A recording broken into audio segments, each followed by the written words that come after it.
10 वर्ष कृषी मंत्री असताना सहकार क्षेत्रासाठी काय केलं, शेतकऱ्यांसाठी काय केलं, पवारांनी हिशोब द्यावा. अमित शहांचा शरद पवारांवर हल्लाबोल. अमित शहांवरील संस्कार कोल्हापूरचे वाटत नाहीत. शरद पवार यांचा थेट हल्ला. देशाच्या गृहमंत्र्यांनी तारतम्य ठेवून भाष्य करणं अपेक्षित. पवारांचा शहांना सल्ला. शहांकडे जमाल गोट्याचं औषध, भल्या भल्यांचा आजार ठीक होतो. अमित शहा मुंबईत आल्यानं काहींच्या पोटात दुखतंय. एकनाथ शिंदेंची उद्धव ठाकरेंवर टीका.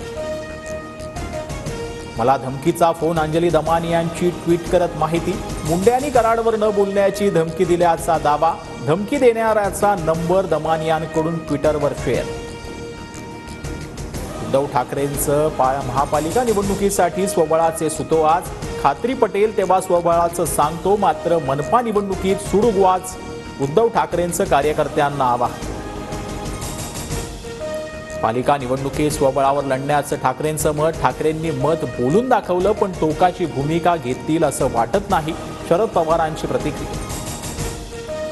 आता सर्व जिल्हाधिकारी कार्यालयात मुख्यमंत्री सहायता निधी कक्ष. मुख्यमंत्री फडणवीसांच्या निर्देशानुसार निर्णय. वैद्यकीय मदतीसाठी स्वतंत्र ऑनलाईन प्रणाली.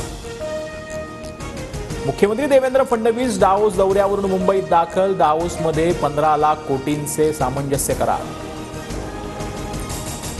कोस्टल रोड लवकरच पूर्ण क्षमतेनं खुला होणार. 26 जानेवारीला फडणवीसांच्या हस्ते लोकार्पण. 27 जानेवारीपासून दुतर्फा वाहतूक सुरू होणार.